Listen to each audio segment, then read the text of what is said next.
Hi everyone, welcome to another video discussion for math.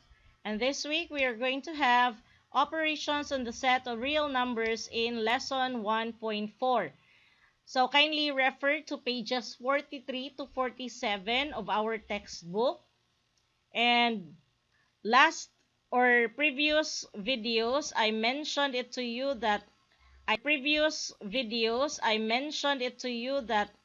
I skipped some lessons sa ato nga book for some reasons. First, naay mga lessons nga ato nang na-discuss sa science. So, I prefer nga dili na siya balikon sa math to give us enough time also to cover other topics in mathematics, which is daghan pa kaayo siya nga natong tiwasunon for the whole year. And hopefully, ato siyang makover in order for you to have a background of these lessons before man mo mag-adto sa grade 8.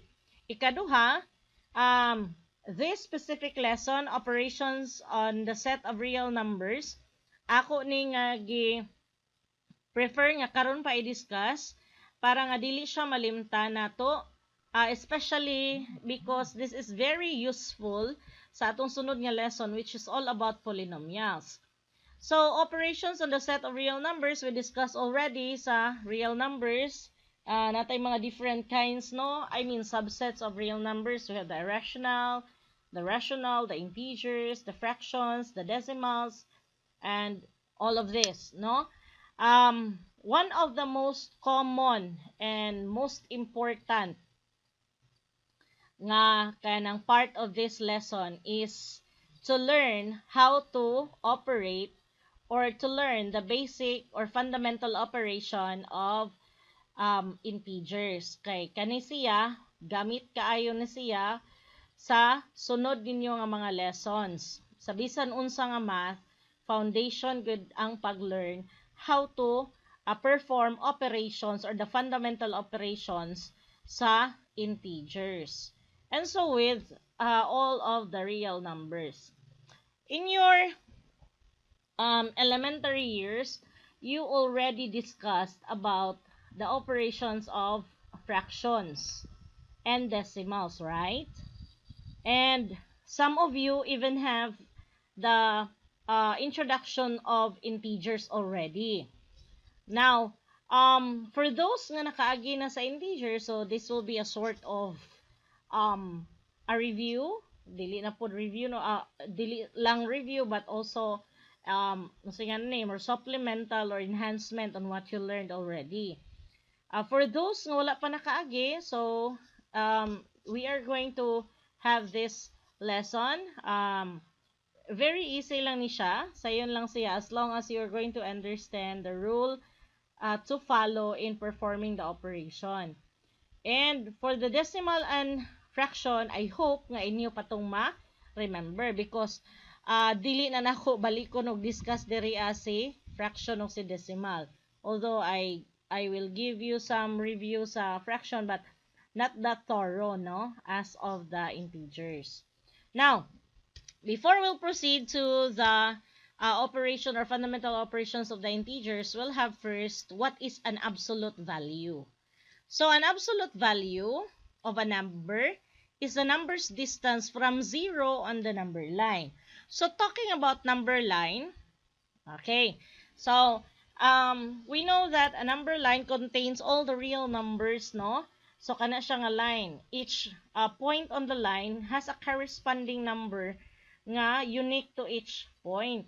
Now, you notice nga inyong makita lang diha sa calibration sa itong number line, natay 0 na sa tunga. Then, from 0 to the right, from 0 to the right, all positive numbers. From 0 to left, all negative numbers. So, from 0 to right, the numbers are increasing, right?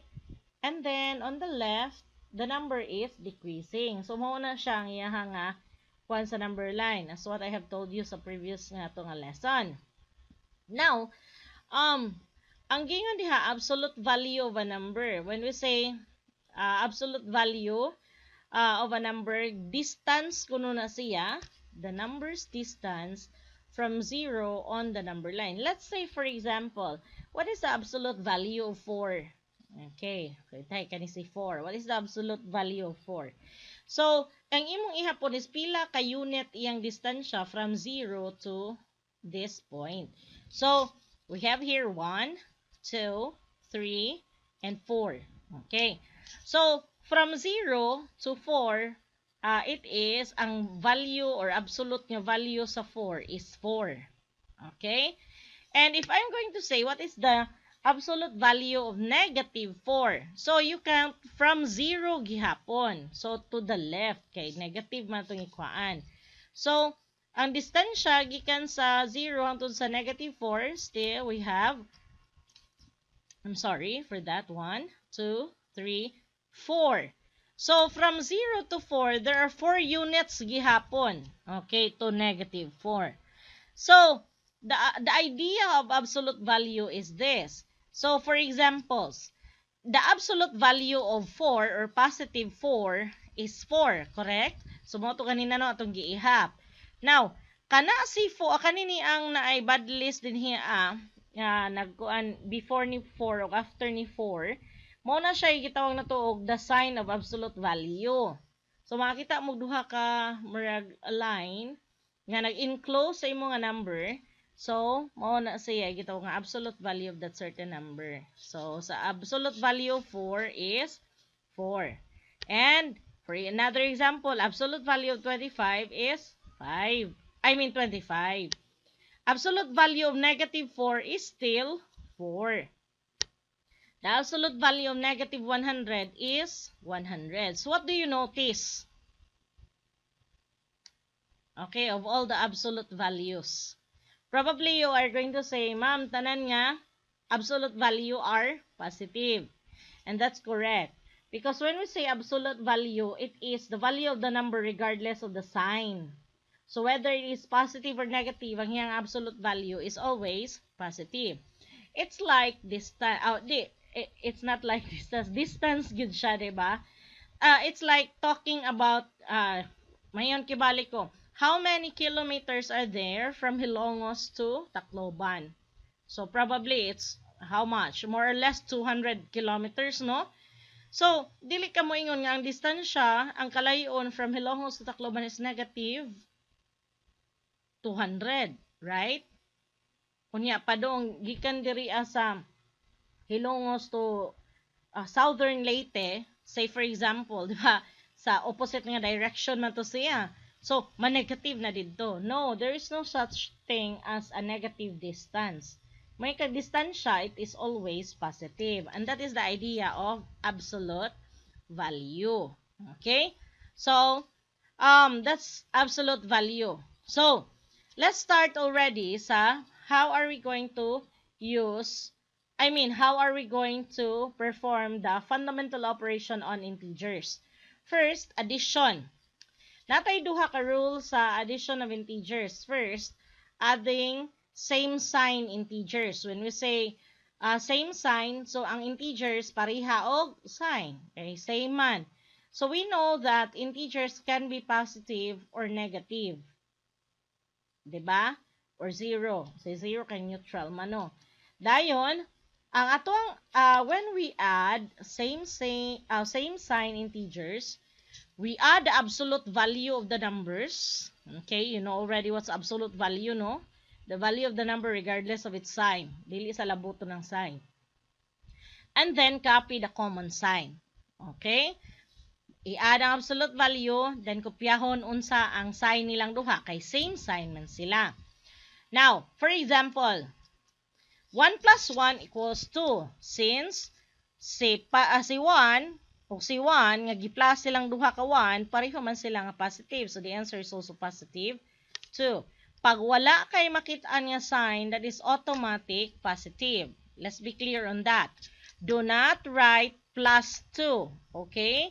So, kung wala ka ni kay makitaan nga sign before the number, that's automatic nga positive ang iyaha nga sign.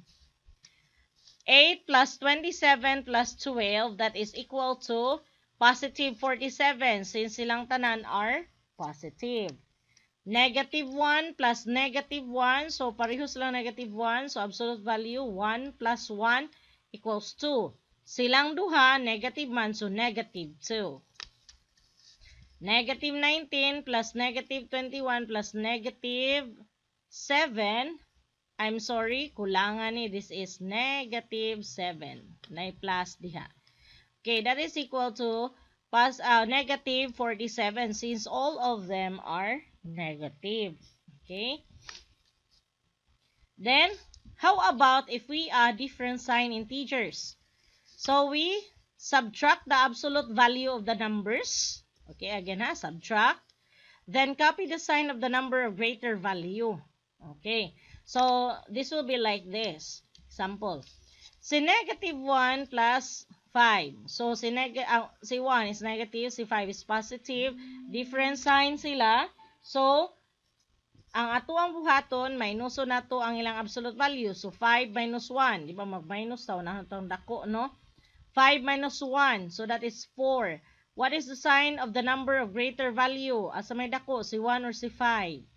So, si 5, no? So, positive man si 5. So, that's why the answer is positive 4. 17 plus negative 20. So, that is 20 minus 17. So, that's 3. What's the sign of the greater number? So, si 20 man ang mas dako kay ni 17 o absolute value. So, ang atong sign sa answer is negative. So, that's negative 3. So, 1 plus negative 1 equals to 0. So, the 0 answer should not have any sign because it's not positive nor negative. How about if there are 3 different sign, no? So, what if na ay tulo ka buok number? Okay, let's say for example, 9 plus negative 10 plus negative 7. Okay? So, the answer is negative 8. How? Diin makuha ning negative 8. So, si 9 plus negative 10, di ba minuson kay different sign man. So, 10 minus, where's my cursor? Here. 10 minus 9, that's the 1. So, negative ang dako, so negative 1. Negative 1 plus negative 7, same sign. So, add on. So, that's 8. And the sign is negative. So, that's it for addition of integers. Then, subtraction of integers. So, this is, mao ni siya ang medyo tricky among all the operations sa ang integers. However, if you are going to follow lang yun sa rule, I mean sa steps, so, maanad mo kadugayan. Pero, ay discourage mata-mata. Kung dili pa kanini mo na master ang usa ka skill, ayaw og shortcut. Mata-matahon ako, murag kani mao ni answer. Kay maog yun nay kalibgan. Dili ka maka-establish og kanang kuan og diin gikan, dili ka maka-establish og rule nga anong naingon ana na siya kung gimata-mata ra nimo. Gawas og genius ka sa math, pwede kang magmata-mata.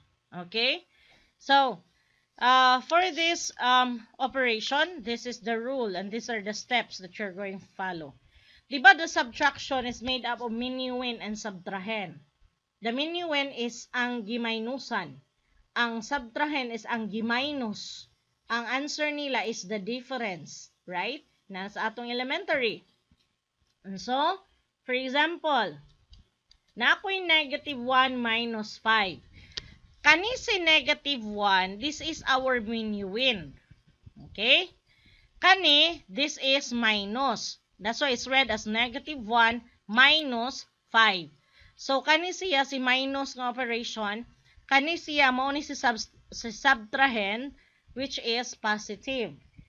Now, ang imong buhaton, copy the minuend. So, negative 1, change the subtraction operation to plus. So, mao ni, mahimong plus. Then, si 5, mahimong negative 5. Why? Because you have to write the additive inverse of the subtrahend after. Okay? So, when we say additive inverse, diba sa atong properties last week,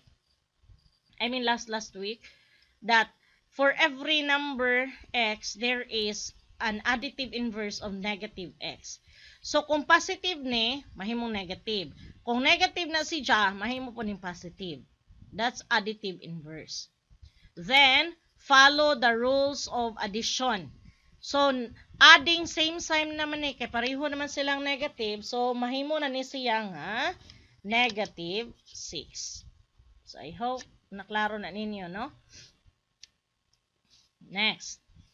17 minus negative 20. So, copy the minuend. 17, why mausob ha? Same with here. Then, change this to plus.